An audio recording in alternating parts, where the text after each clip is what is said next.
दोस्तों नमस्कार। आज के इस वीडियो में हम विजन आईएएस का प्रीलिम्स टेस्ट सीरीज सॉल्व करेंगे 2025 के लिए। जैसा कि आप जानते हैं 25 मई 2025 को हमारा यूपीएससी का प्रीलिम्स का एग्जामिनेशन है, तो इसकी तैयारी आपको अभी से करनी है। जैसा कि आप जानते हैं बहुत सारे बच्चे जो हैं वो प्रीलिम्स में ही फेल कर जाते हैं और उनका मेंस काफ़ी अच्छा होता है।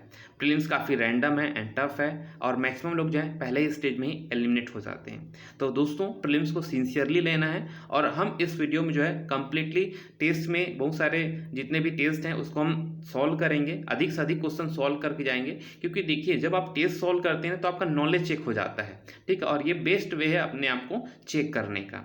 एंड ये जो वीडियो है दोस्तों ये मोस्ट ऑफ द थिंग जो है हिंदी में होगा। अगर आपको इंग्लिश में वीडियो चाहिए तो आप हमारे प्लेलिस्ट में जाइए, आपको कंप्लीटली जो है इंग्लिश में यही टेस्ट जो है मिल जाएगा। कंप्लीटली इंग्लिश में ही डिस्कशन किया गया है और ये जो वीडियो है आपको फुल्ली जो है मोस्ट ऑफ द थिंग जो है हम हिंदी में ही डिस्कस करेंगे, ठीक है। हालांकि जहाँ पास क्लैरिटी नहीं होगा वहाँ पास हम कुछ टर्म्स को इंग्लिश में भी देखेंगे, लेकिन मोस्ट ऑफ द थिंग जो है वो हिंदी में रहेगा। अगर आपको इंग्लिश में देखनी है तो आप हमारे चैनल के प्लेलिस्ट में जाइए, आपको वहाँ कंप्लीटली जो है इंग्लिश में मिल जाएगा। अगर मैं बायलिंगुअल बनाता हूँ तो थोड़ा वीडियो काफ़ी लंबा हो जाएगा, एक बार हिंदी में पढ़ूंगा एक बार इंग्लिश पढ़ूंगा, इसलिए मैंने इसको ऐसे अलग अलग वीडियो बनाए हैं। तो चलिए स्टार्ट करते हैं और ये विजन आईएएस का जो है ये पहला टेस्ट है, ठीक है। चलिए देखते हैं पहला क्वेश्चन। संविधान द्वारा प्रदान की गई पहचान के संदर्भ में निम्न कथनों पर विचार कीजिए। जो आपको आइडेंटिटी दी गई है उसके बारे से पूछा जा रहा है। पहला, संविधान लोगों को सामूहिक पहचान प्रदान करता है जब वे आधारभूत नियमों के लिए सहमत होते हैं। अच्छा दोस्तों, जब आप क्वेश्चन सॉल्व करेंगे ना इस तरीके से आपको अंडरलाइन करना है और कुछ चीज़ों को आप सर्कल भी करना है, ताकि जो टर्म पूछा जा रहा है वो आपको एकदम क्लैरिटी के साथ पता चले, ठीक है, कि क्या पूछा जा रहा है। तो इसलिए आपको पढ़ते टाइम जो है उसको अंडरलाइन करना है क्वेश्चन सॉल्व करते टाइम। तो पहला इन्होंने पूछा है सामूहिक आइडेंटिटी देता है, ठीक है, एक सामूहिक पहचान देता है। तो बिल्कुल हमें एक सामूहिक पहचान दिया गया है और हम पर कैसे शासन किया जाएगा, कौन हमको शासन करेगा, है ना, कौन कौन उसमें शामिल होंगे, है ना। तो हमारी ये क्या है, कलेक्टिव आइडेंटिटी है, ठीक है। और इसी के आधार पर हम यार क्या होते हैं, हम उस नियमों से सहमत होते हैं, तो उसी के आधार पर अपने क्या है सामूहिक पहचान मिली हुई है, ठीक। तो पहला स्टेटमेंट तो एकदम सही लग रहा है। दूसरा देखते हैं, संवैधानिक नियम राजनीतिक पहचान तो प्रदान करते हैं लेकिन नैतिक पहचान प्रदान नहीं करते हैं, ठीक है। अब देखने में क्या है, ये थोड़ा सा अटपटा सा लग सकता है, लेकिन चलिए इसको हम डिस्कस करते हैं। देखिए कुछ आधारभूत नियम और सिद्धांत पर हम सहमत होकर अपने मूलभूत राजनीतिक पहचान बनाते हैं, ठीक है, हमारी एक पॉलिटिकल आइडेंटिटी बनती है। तो ये जो है ये वाला लाइन तो सही लग रहा है, लेकिन नैतिक पहचान प्रदान नहीं करता है।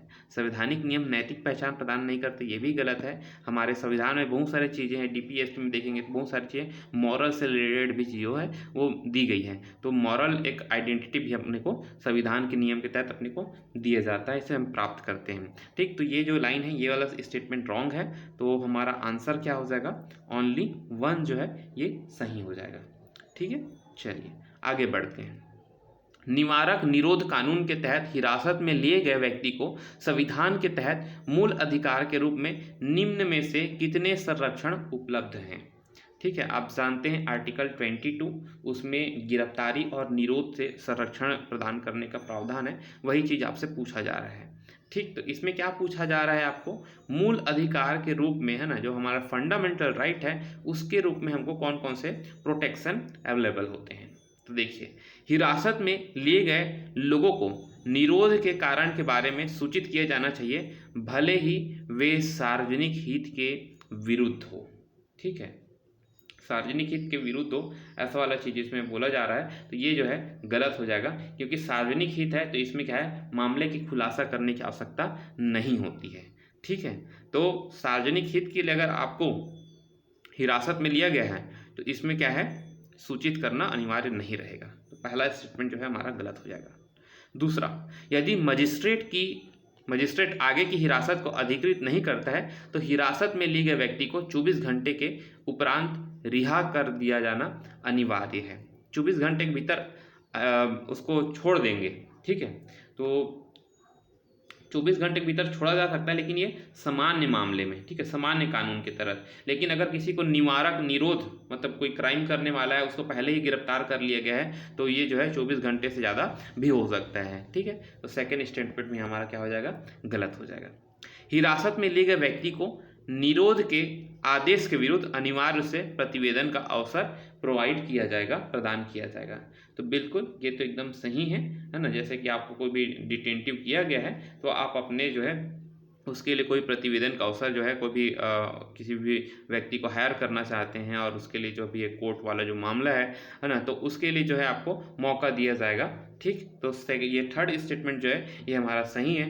तो हमारे से इसमें पूछा गया है कि कौन से जो है सही कूट है, तो हमारा केवल एक ही स्टेटमेंट जो है ये सही है। तो आपको इसको याद रखना है। देखिए इस क्वेश्चन से हम क्या सीख सकते हैं। देखिए हम जो पॉलिटी पढ़े हुए हैं, पॉलिटी को पढ़ना अलग चीज़ है और उसे अप्लाई करना अलग चीज़ है। तो क्वेश्चन सॉल्व करते हुए आप उन कॉन्सेप्ट को, उन थ्योरीज को अप्लाई करना सीखते हैं, ठीक है। ये क्वेश्चन जो है एप्लीकेशन बेस्ड ही था, ठीक है, कि हम उस कॉन्सेप्ट को कैसे अप्लाई करते हैं। तो आपको इसमें क्लैरिटी के साथ पढ़नी है। ये क्वेश्चन ये बताता है कि आपको क्लैरिटी होना चाहिए कि किसमें क्या होता है, ठीक है। तो चलिए हम आगे बढ़ते हैं नेक्स्ट क्वेश्चन की ओर। निम्नलिखित में से कौन सी राज्य की नीति निर्देशक तत्वों की विशेषता नहीं है जो हमें डीपीएसपी में फीचर्स प्रोवाइड किए गए हैं, है ना। तो उसमें से कौन सा जो है ये उसका एक फीचर नहीं है, देखते हैं।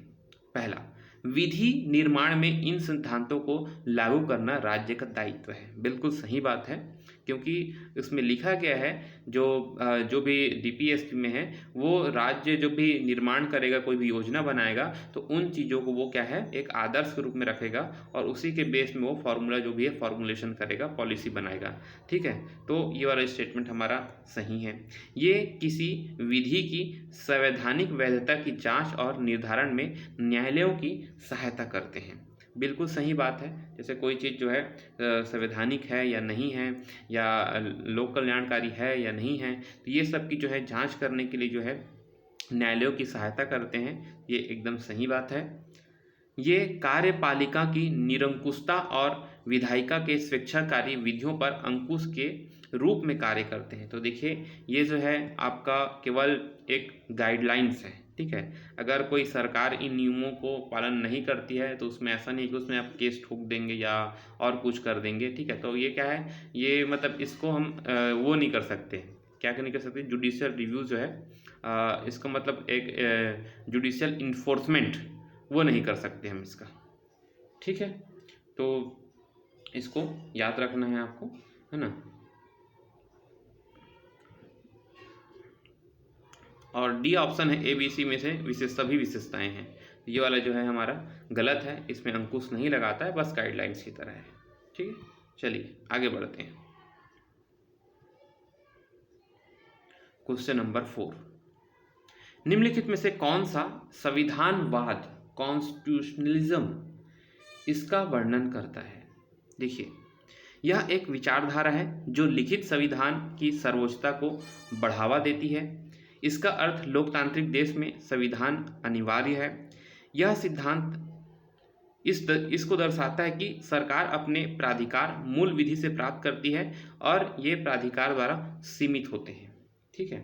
मतलब कि हमारा देखिए हमारा जो संविधान है, संविधान में गवर्नमेंट के क्या क्या पावर्स हैं, क्या क्या लिमिटेशंस हैं, वो सब लिखा हुआ है। तो संविधान का मतलब जो कॉन्सेप्ट, कॉन्स्टिट्यूशन का जो कॉन्सेप्ट है वो यही है कि गवर्नमेंट संविधान से ही अपने अधिकार को प्राप्त करती है और उसके लिमिटेशन जो हैं वो भी संविधान में ही रहते हैं, मेंशन रहते हैं। तो ये जो है इस चीज़ को बेस्ट वे में एक्सप्रेस करता है। तो हमारा सी जो है ये आंसर हो जाएगा संविधानवाद के बारे से, ठीक है। चलिए नेक्स्ट क्वेश्चन देखते हैं।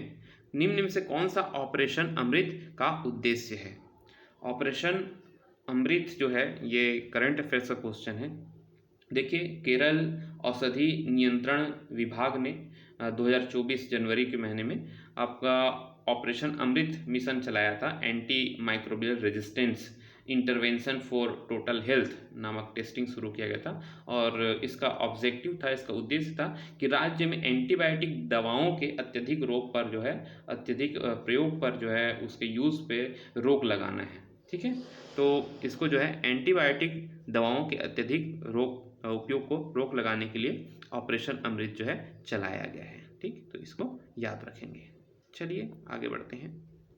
6 क्वेश्चन, निम्नलिखित में से कौन सा राज्य की नीति निर्देशक तत्वों का मूल उद्देश्य है? ठीक है, मतलब हम ये जो डीपीएससी बनाए हैं तो ये क्यों बनाए हैं, इसका मेन ऑब्जेक्टिव क्या है?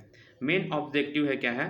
सामाजिक और आर्थिक लोकतंत्र, सोशल एंड इकोनॉमिक डेमोक्रेसी, ये अपने को इस्टेब्लिश करनी है ना, क्योंकि हमारे यहाँ कैसा है, समाजवादी लोकतंत्र। ठीक है, हम समाजवाद की ओर थोड़ा ज़्यादा ओरिएंटेशन रहा है, खासकर जब नेहरू गवर्नमेंट थी या कांग्रेस गवर्नमेंट को लीजिए तो इनका जो है सोशलिज्म ज़्यादा हो जाता है। हालांकि बीजेपी भी जो है ये भी इस चीज़ में करती है, बट जो है मूल रूप से देखा जाए जो हमारे नीति निर्माता थे नेहरू जी खासकर, तो उनका जो है सोशलिस्ट को ज़्यादा झुकाव था। तो डीपीएसपी को जब बनाया गया है तो ये सामाजिक आर्थिक लोकतंत्र की स्थापना करना इसका मूल उद्देश्य है।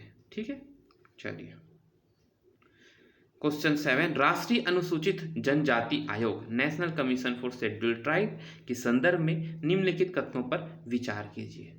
इसे 2003 के 89th 89वें, मुझे एग्जैक्टली नहीं पता है इसे क्या बोलते हैं, 89th संविधान संशोधन अधिनियम के माध्यम से गठन किया गया था।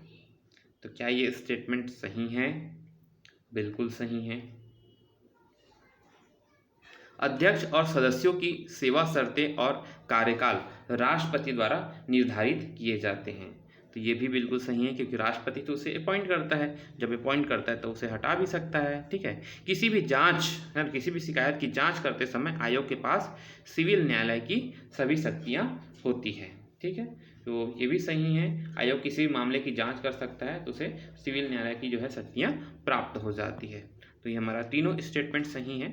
इसमें पूछा गया है कौन कौन से सही हैं, तो तीनों जो है ये सही है हमारे। ठीक है, चलिए आगे बढ़ते हैं नेक्स्ट क्वेश्चन की ओर।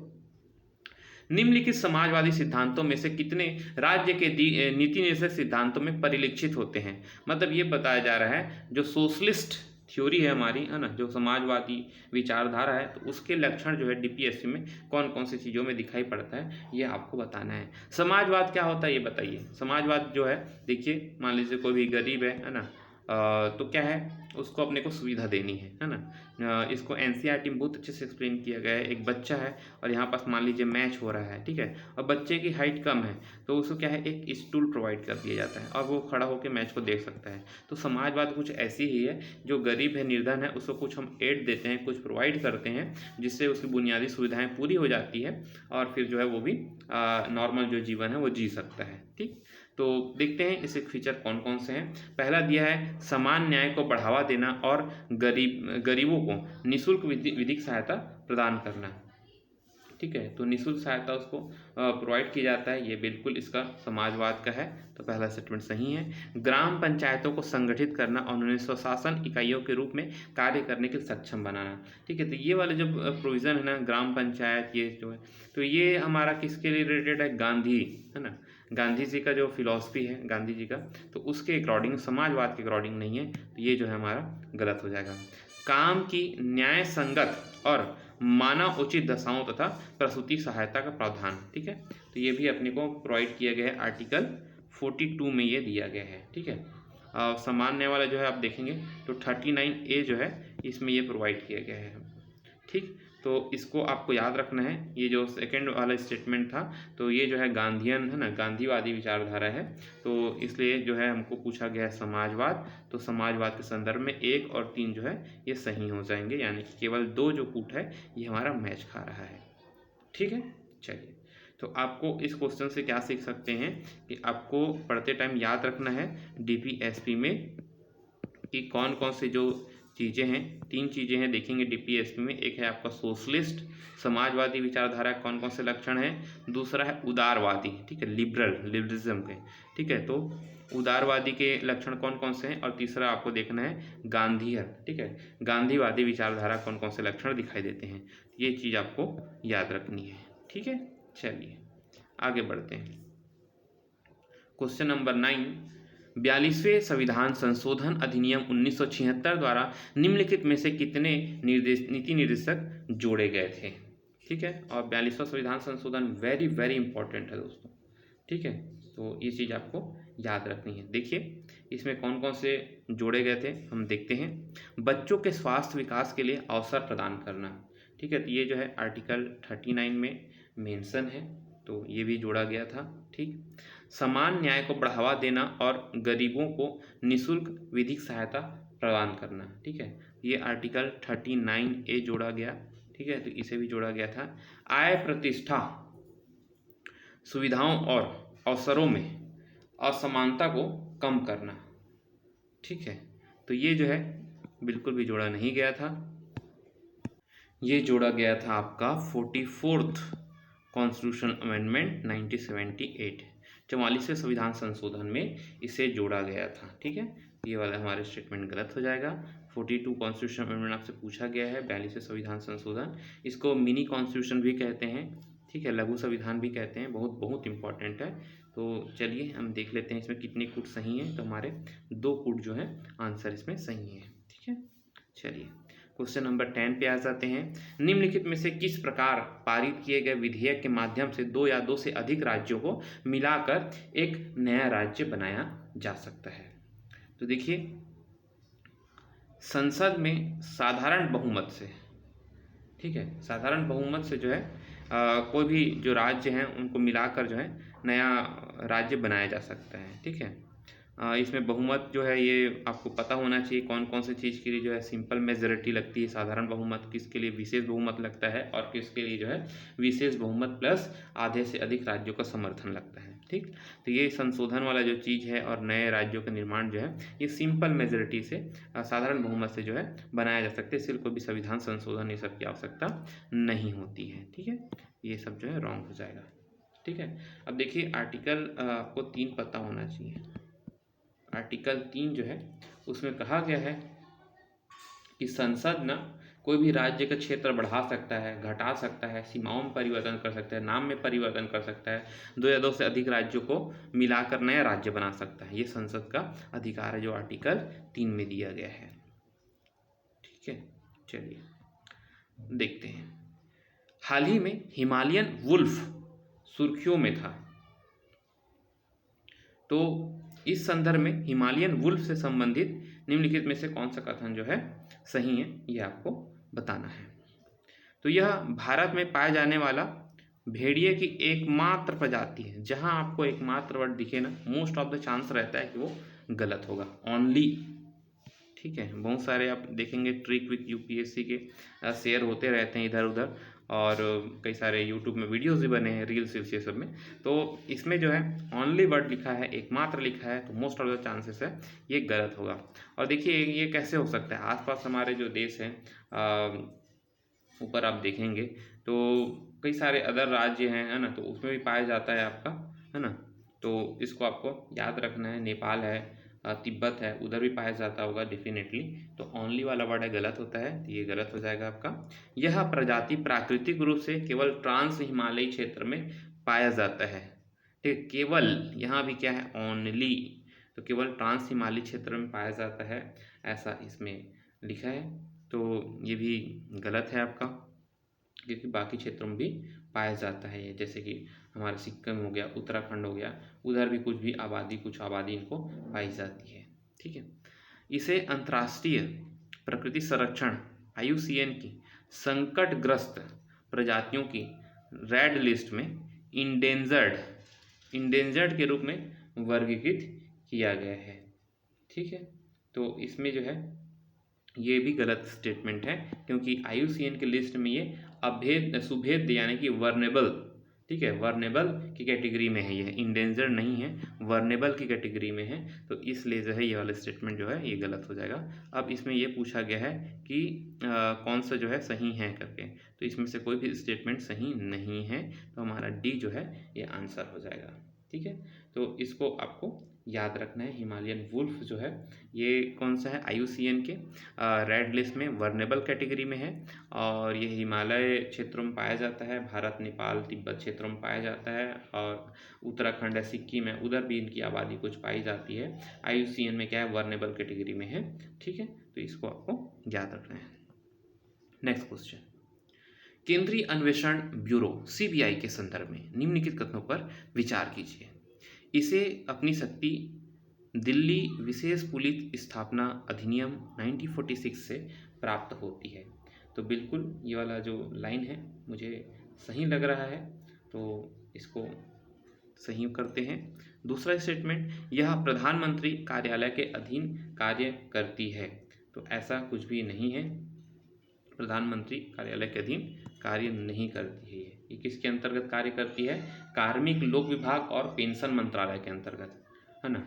कार्मिक विभाग के अंतर्गत काम करती है, प्रधानमंत्री कार्यालय के अंतर्गत काम नहीं करती है। यह भ्रष्टाचार और आर्थिक अपराधों की जांच करता है। डेफिनेटली ये स्टेटमेंट सही है, भ्रष्टाचार ये सब जो है जांच वाच करते रहता है। तो हमारा 1 और 3 जो है ये सही है, यानी कि हमारा स्टेटमेंट जो ऑप्शन सी है ये सही हो जाएगा। ठीक है, तो सीबीआई के बारे से आपको याद रखना है कि इसकी स्थापना कैसे हुई थी, किसकी मिनिस्ट्री के अंतर्गत आता है और क्या काम करता है। ठीक है, चलिए आगे देखते हैं नेक्स्ट क्वेश्चन, क्वेश्चन नंबर 13। ठीक है, और ऐसे क्वेश्चन जो है मिसाइल रिलेटेड जो चीज़ें हैं, इसमें आपको 2-3 चीज़ें आपको याद रखनी होती है। विजन आईएएस या कोई भी टेस्ट सीरीज हो या एग्ज़ाम में आया हुआ हो, उसकी रेंज पूछी जाती है कई बार। ठीक है, रेंज पूछा जाता है, और वो कैसा टाइप का मिसाइल है, surface to surface, surface to air, and उसका जो कैपेसिटी कितना है, उसकी मारक क्षमता कितनी है। ठीक है, तो ये चीज़ें आपको, कुछ चीज़ें आपको याद रखनी होती है, जिसमें आकाश एनजी यानी न्यू जनरेशन के बारे से पूछा गया है। निम्न कथनों पर विचार करना है आपको। पहला, आकाश एनजी सतह से हवा मार करने वाली मिसाइल है। ठीक है, तो पहला स्टेटमेंट सही है, ये सरफेस टू एयर मारता है। ठीक है, सरफेस टू एयर, ये ज़मीन पे रहेगा और आकाश में जाके जो है किसी भी चीज़ को, लक्ष्य को भेज देगा। ठीक, तो सरफेस टू एयर वाला मिसाइल है, पहला स्टेटमेंट सही है। दूसरा, इस मिसाइल में रैमजेट इंजन लगे होते हैं। दूसरा स्टेटमेंट सही नहीं है, क्योंकि इसको अपडेट किया गया है। ठीक है, तो इसमें क्या होता है, रैमजेट को क्या है, उसको हटा के इसमें 2 पल्स सॉलिड मोटर का उपयोग किया गया है। ठीक है, सॉलिड मोटर का इसमें इस्तेमाल किया गया है, रैमजेट इंजन का प्रयोग नहीं किया गया है। तो इसको, ये सेकंड स्टेटमेंट गलत हो जाएगा। इसे स्वदेशी रूप से केवल, जहाँ ओनली वर्ड मिल जाए वहाँ पास मैक्सिमम टाइम्स गलत होने के चांस रहते हैं। तो इसे स्वदेशी रूप से केवल रक्षा अनुसंधान और विकास संगठन DRDO द्वारा डिज़ाइन किया गया है। तो केवल दिख गया तो मुझे पहले से ये जो है गलत लग गया है, क्योंकि ओनली वर्ड है। तो इसके साथ और भी संगठन है, वो लोग मिलके इसको बनाए हैं। ठीक है, तो इसको कौन कौन बनाए हैं?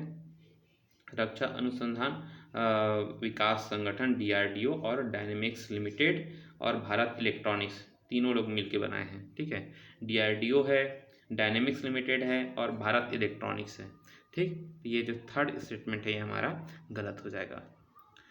चौथा स्टेटमेंट, इस मिसाइल प्रणाली को स्थिर और चालित दोनों प्लेटफॉर्म से हम लॉन्च कर सकते हैं। तो डेफिनेटली हम इसे जो है static as well as dynamic, static मतलब ये है कि आप ज़मीन पे रखे रहिए और वहीं से इसको भेज दीजिए। दूसरा है कि आप ट्रक में भर दीजिए इसको और वहाँ से फिर जो है चलती हुई गाड़ी से इसको भेज दीजिए। तो ऐसे करके स्टैटिक और डायनेमिक दोनों तरीके से हम इसको क्या है, प्रक्षेपण कर सकते हैं, किसी भी चीज़ में टारगेट में डाल सकते हैं। ठीक, तो ये हमारा जो है स्टेटमेंट कौन कौन सा सही हो जाएगा, पहला स्टेटमेंट एंड हमारा फोर्थ स्टेटमेंट सही हो जाएगा। तो यानी केवल 2 जो है ये सही है। ठीक है, चलिए आगे देखते हैं। निम्नलिखित कथनों पर विचार करना है, तो देखते हैं। राज्य आपदा प्रबंधन प्राधिकरण, ठीक है, स्टेट डिजास्टर मैनेजमेंट अथॉरिटी, ये कौन होगा? मुख्यमंत्री होगा, एकदम सही बात है। नीति आयोग, नीति आयोग का कौन रहेगा? अध्यक्ष प्रधानमंत्री रहेंगे। राष्ट्रीय आपदा प्रबंधन प्राधिकरण, इसका कौन रहेगा? इसका भी जो है प्रधानमंत्री रहेंगे, होम मिनिस्टर नहीं रहेंगे। तो क्या हो जाएगा हमारा, केवल 2 स्टेटमेंट जो है ये सही हो जाएगा। ठीक है, तो ये चीज़ आपको याद रखनी है। क्वेश्चन नंबर 15, तो देखिए, उच्चतम न्यायालय जो है ना, सुप्रीम कोर्ट के निम्नलिखित में से कितने बार मूल अधिकार और राज्य के नीति निर्देशक तत्वों के बीच टकराव से संबंधित है ना। मतलब क्या पूछा जा रहा है, फंडामेंटल राइट एंड DPSP दोनों में क्या है, कॉन्फ्लिक्ट हुए हैं, बीच बीच में दोनों में टकराव हो रहा है, किसको प्रायोरिटी देना चाहिए, फंडामेंटल राइट बड़ा है या DPSP बड़ा है, कौन किससे रिलेटेड है, तो उसी के बीच जो है ये क्वेश्चन पूछा गया है। ठीक, तो मुझे जहाँ तक याद है, पहला चीज़ मुझे याद आ रही है कि मिनर्वा मिल्स वाद जो था 1980, इसी वाद में एक जजमेंट दिया गया था कि जो मूल अधिकार हैं और डीपीएसपी हैं ये एक दूसरे के क्या हैं, पूरक हैं। ठीक है, ऐसा स्टेटमेंट दिया गया था। तो ये वाला जो स्टेटमेंट है ये सही है। ठीक है, अब बाकी जो है अन्य केस को देखते हैं। तो मेनका गांधीवाद, ठीक है, मेनका गांधीवाद ना ये किससे रिलेटेड था, आर्टिकल 21 से है और उसमें है विधि की समय प्रक्रिया है ना, प्रोसीजर एस्टेब्लिश बाय लॉ। ठीक है, उससे रिलेटेड है, ये बिल्कुल भी सही नहीं है। उसके बाद देखेंगे गोलकनाथवाद केस। तो इसमें सुप्रीम कोर्ट है उसने जजमेंट दिया था कि संसद किसी भी मूल अधिकार जो प्रकृति में उल्लंघनीय है उसको समाप्त या कटौती नहीं कर सकती है। ठीक है, और इसलिए न्यायालय निर्णय दिया कि डीपीएसपी को लागू करने के लिए मूल अधिकारों में संशोधन नहीं किया जा सकता है। इस लाइन को याद रखना। गोलकनाथवाद में क्या बोला सुप्रीम कोर्ट ने कि डीपीएसपी को लागू करने के लिए आप मूल अधिकार में संशोधन नहीं कर सकते हैं। ठीक है, मूल अधिकार में संशोधन नहीं कर सकते हैं। ठीक है, तो ये वाला जो है सेकंड स्टेटमेंट जो है हमारा सही है। ठीक है, इसको याद रखेंगे, सेकंड स्टेटमेंट हमारा सही है। ठीक है, पहला केस अब देखते हैं IR कोहेलोवाद 2007। ये बहुत ही फेमस जजमेंट है। तो इसमें क्या बोला गया देखिए, ये 9th शेड्यूल से संबंधित है, 9वीं अनुसूची से। इसमें सुप्रीम कोर्ट ने बोला है कि 9वीं सूची में किसी विधि को शामिल करने का उद्देश्य उच्चतम न्यायालय के निर्णय को निरस्त करना है तो न्यायालय द्वारा इसकी जांच की जा सकती है। ठीक है, अब देखेंगे जब गवर्नमेंट बनी थी तो कोई भी चीज़ से अगर उसके जुडिशियल रिव्यू से बचने के लिए जो है उसको 9th शेड्यूल में डाल दिया जाता था पहले जो है। लेकिन सुप्रीम कोर्ट ने भी इसमें क्या है स्ट्रिक्टली जजमेंट दिया कि 1973 के बाद जो है जो भी चीज़ को 9th शेड्यूल में डाला जाएगा उसका भी जुडिशियल रिव्यू हो सकता है, न्यायिक पुनर्विलोकन हो सकता है। ठीक है, तो ये IR कोहिलोवाद 2007 जो है ये किससे रिलेटेड है, ये आपका जो है 9th शेड्यूल से रिलेटेड है। ठीक है, 9th शेड्यूल से रिलेटेड है। ठीक, गोलकनाथ वाला जो केस है ये इसमें क्या बोला गया है, FR और डीपीएसपी में FR को बड़ा बताया है। ठीक है, डीपीएसपी जो है इसमें ये बोला गया है कि डीपीएसपी को लागू करने के लिए मूल अधिकार में संशोधन नहीं किया जा सकता है। ठीक है, मेनका गांधीवाद आर्टिकल 21 से रिलेटेड है और मिनर्वा विल्स में बोला गया एक दूसरे के जो है सप्लीमेंट्री होते हैं, यानी एक दूसरे के पूरक होते हैं। ठीक है, तो इसलिए इसको आपको याद रखना है। आज इसमें कौन कौन से सही हैं, तो केवल 2 जो है सही हैं। ठीक है, तो इसको याद रखिए।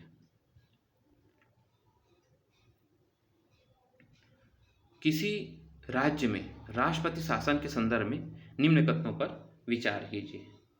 ठीक है, प्रेसिडेंट रूल लग गया, आर्टिकल 355 में ये चीज़ बोला गया है कि केंद्र ये दायित्व है कि वो ये सुनिश्चित करे कि प्रत्येक राज्य की सरकार संविधान के प्रावधानों के अनुरूप संचालित हो रही है। ठीक है, और अगर राज्य में संवैधानिक तंत्र विफल हो गया है तो उस स्थिति में आर्टिकल 356 लगाकर जो है राष्ट्रपति शासन लगाया जा सकता है। ठीक है, इसी को ही प्रेसिडेंट रूल कहते हैं। तो इसके विचार करनी है कि संबंधित राज्य के उच्च न्यायालय की शक्ति में कमी कर दी जाती है। भाई शासन तंत्र फेल हुआ है, जो गवर्नमेंट वो फेल हुआ है, तो आप उच्च न्यायालय की शक्ति क्यों कम करेंगे, जिससे तो कोई लेना देना ही नहीं है। ठीक, तो पहला स्टेटमेंट हमारा गलत हो जाएगा। ठीक, दूसरा क्या है, राज्य मंत्रिपरिषद की बर्खास्तगी। ठीक है, तो डेफिनेटली जब भी किसी राज्य में राष्ट्रपति शासन लागू होता है ना तो राष्ट्रपति मुख्यमंत्री के नेतृत्व वाली राज्य परिषद जो रहती है, स्टेट काउंसिल रहता है या स्टेट लेजिस्लेटिव रहता है, उसको जो है बर्खास्त कर देते हैं। ठीक, ये वाला स्टेटमेंट सही हो जाएगा। अनुच्छेद 19 के तहत नागरिकों के मूल अधिकार में कटौती कर देते हैं। भाई ये नेशनल इमरजेंसी नहीं है, केवल राष्ट्रपति शासन है, तो इसमें आप क्यों उसके मूल अधिकार में कटौती करोगे, तो ऐसा कुछ भी सही नहीं है। तो इसके कौन से परिणाम हो सकते हैं, तो मुझे केवल एक जो है इसमें सही लग रहा है। ठीक है, तो इसको याद रखिएगा। ठीक, चलिए क्वेश्चन 17, संसद के दोनों सदनों द्वारा पारित संविधान संशोधन विधेयक के संदर्भ में राष्ट्रपति के पास निम्नलिखित से कितने विकल्प होते हैं। ठीक है, एक बार मैं इसे आपको अच्छे से बताता हूँ। देखिए ये आपका संसद होता है, संसद में 3 चीज़ें आती है आपकी, एक होता है प्रेसिडेंट, उसके बाद फिर आपका जो है 2 हमारा सभा होता है, एक अपर हाउस एक लोअर हाउस, तो एक होता है लोकसभा और एक होता है हमारा राज्यसभा। तो आपको संविधान का संशोधन किया जा रहा है, तो सबसे पहले जो है लोकसभा या राज्यसभा कहीं भी बिल लाया जाएगा, यहाँ पास किया जाएगा, फिर जो है उसको यहाँ से पास किया जाता है, ठीक है। अब ये जो है बिल पास होकर जो है राष्ट्रपति के पास जाता है, ठीक है। तो उसके पास क्या क्या ऑप्शन है ये बोला गया है। तो राष्ट्रपति को जो है ना, अगर दोनों बिल से पास हो गया है तो और संविधान संशोधन का मामला है तो उसे संविधान संशोधन जो है उसको स्वीकृति देनी ही पड़ती है, ठीक है। उसका जो है एक्सेप्ट करना ही पड़ता है, ठीक, पास करना होता है। तो विधेयक की स्वीकृति को रोक सकता है ये तो बिल्कुल भी नहीं हो सकता। नॉर्मल जो विधेयक, नॉर्मल जो बिल जा रहा है उसको भले ही रोक सकते हैं, लेकिन संविधान संशोधन वाले को रोक नहीं सकते हैं। वह विधेयक को पुनर्विचार के लिए वापस भेज सकता है, ठीक है। तो ऐसा भी कोई भी चीज़ नहीं है जो, अगर हम लॉ कुछ बना रहे होते तो भले ही भेजता, लेकिन ये तो संविधान संशोधन का मामला है, कॉन्स्टिट्यूशन अमेंडमेंट का मामला है, तो इसमें जो है कोई भी चीज़ वो रिटर्न नहीं कर सकता। वो सिर्फ क्या कर सकता है, उसको पास कर सकता है, उसको स्वीकृति दे सकता है, ठीक है। तो ये हमारा क्या हो जाएगा, केवल एक जो है ये हमारा सही हो जाएगा, ठीक है। तो इस चीज़ को याद रखिएगा कि राष्ट्रपति जो है विधेयक पर संविधान संशोधन वाले जो है उस पर देने के लिए बाध्य है। वह न तो रोक सकता है और न ही पुनर्विचार के लिए वापस भेज सकता है, ठीक है। चलिए आगे बढ़ते हैं। क्वेश्चन नंबर 18 जो है, निम्नलिखित में से किसने मूल संरचना के सिद्धांत को परिभाषित किया है। जो डॉक्ट्रिन ऑफ बेसिक स्ट्रक्चर है इसको किसने डिफाइन किया है, ठीक है। तो बहुत ही फेमस वाद था, आप जान रहे होंगे। हमारा एक वाद था 1973 में जो है केशवानंद भारती वाद, ठीक है। तो उसमें जो है बताया था सुप्रीम कोर्ट ने कि मूल संरचना जो डॉक्ट्रिन ऑफ बेसिक स्ट्रक्चर जो है ना, उसको कौन कौन सी चीज़ें हैं इसको बताया गया था। तो सुप्रीम कोर्ट ने जजमेंट के थ्रू ये बताया गया है, ठीक है। तो इसको आपको याद रखना है। केशवानंद भारती वाद 1973 में इसको जो है सुप्रीम कोर्ट ने बताया था, एक वैधता बताया था, ठीक है। तो इस चीज़ को याद रखिएगा, ठीक। तो उपयुक्त में से कोई नहीं हो जाएगा, ठीक है, क्योंकि ये तो जब जजमेंट दे रहे थे तब उस चीज़ को बताया गया था, ठीक है। तो इसको परिभाषित नहीं किया गया है, नहीं संविधान में परिभाषित किया गया है, नहीं उच्चतम न्यायालय में परिभाषित किया है, और नहीं जो है भारत का संविधान है, ठीक है। तो इसको परिभाषित नहीं किया है, बस अपने को ये बताया गया है कि हमारे इससे क्या क्या फीचर्स होंगे, ठीक है। मूल लक्षण क्या क्या होगा ये सब जो है अपने को बताया गया है, मूल संरचना जो है, ठीक है। तो मूल संरचना को ये सब जो है इसको कहीं भी ऐसा डिफाइन नहीं किया गया है ना। उच्चतम न्यायालय ने अभी तक इसको जो है डिफाइन नहीं किया गया है कि व्हाट इज़ बेसिक स्ट्रक्चर। बस इसको ये बोला गया कि ये हमारे फीचर्स हैं जिसको जो है, जिस पर जो है गवर्नमेंट कानून नहीं बना सकती है, जिसको चेंज नहीं कर सकती है, ठीक है। बाकी इसको कहीं भी डिफाइन नहीं किया गया, इस चीज़ को याद रखिएगा, ठीक है। तो ये सब जो है गलत हो जाएगा, उपयुक्त में से कोई नहीं हो जाएगा, ठीक। चलिए तो नेक्स्ट क्वेश्चन पे आ जाते हैं, क्वेश्चन नंबर 19। क्वेश्चन 19, निम्नलिखित कार्यों में से कौन से राष्ट्रीय अनुसूचित जाति आयोग national commission on schedule caste द्वारा किए जाते हैं। तो national commission on schedule caste द्वारा कौन से कार्य किए जाते हैं ये आपसे पूछा गया है। तो देखिए, अनुसूचित जातियों के विधिक रक्षा उपाय से संबंधित सभी मामले की जांच की जाती है और उसकी निगरानी की जाती है। ये स्टेटमेंट एकदम सही है। आंग्ल भारतीय समुदाय के शोषण के विरुद्ध रक्षा उपाय, ये भी जो है उसे ही प्राधिकृत किया गया है कि आप भी जो है इसी कार्य को देखिए। जितनी भी एंग्लो इंडियन कम्युनिटी है उसका भी एक्सप्लॉयटेशन को रोकना है आपको। अनुसूचित जातियों से प्रावधान किए गए संवैधानिक रक्षा उपाय के कार्यकरण के बारे में राष्ट्रपति को प्रतिवेदन देना, ठीक है। तो एवरी ईयर जो है ये आयोग जो है प्रतिवेदन देते हैं, तो उसके संबंधित ये भी उसके कार्य पे आ जाते हैं, ठीक है। इसको याद रखिएगा। आर्टिकल इसका कौन सा है, आर्टिकल 338, ठीक है। तो इसके द्वारा जो है इसे एक संवैधानिक दर्जा दिया गया। अच्छा, आप लोग जानते होंगे 338 ए जो है ये कौन सा है जी, अनुसूचित जनजाति के लिए, national commission on scheduled tribes के लिए है, ठीक है। इसको भी याद रखिएगा। और एक और है आपका 338 बी, ठीक है। ये किसके लिए है, national commission on backward class, ठीक है। तो इसको आपको याद रखना है, आर्टिकल्स को है, ठीक। तो ये जो है हमारा तीनों स्टेटमेंट हमारा सही है। तो देख लेते हैं आंसर जो है, इसका आंसर डी हो जाएगा। ठीक है, चलिए आगे बढ़ते हैं। क्वेश्चन नंबर 21, निम्नलिखित कथनों में से कौन सा स्वतंत्रता और समानता के बीच संबंध का सर्वोत्तम वर्णन करता है? ठीक है, फ्रीडम एंड इक्वालिटी। तो देखते हैं इसको। समानता के अभाव में स्वतंत्रता से अनेक लोगों पर कुछ लोगों का वर्चस्व स्थापित हो जाएगा। ठीक है, अगर इक्वालिटी नहीं रहेगा, ठीक है, तो केवल फ्रीडम रहेगा तो क्या होगा, कुछ लोग जो है वो बाकी लोगों पर जो है कब्जा कर लेंगे, ऐसा इसमें बोला जा रहा है। समानता स्वतंत्रता के लिए बाधक है। समानता जो है, इक्वालिटी जो है, ये स्वतंत्रता यानी कि लिबर्टी के लिए बाधक है। ठीक है, ये पूछा जा रहा है, ये कहा जा रहा है। ठीक है,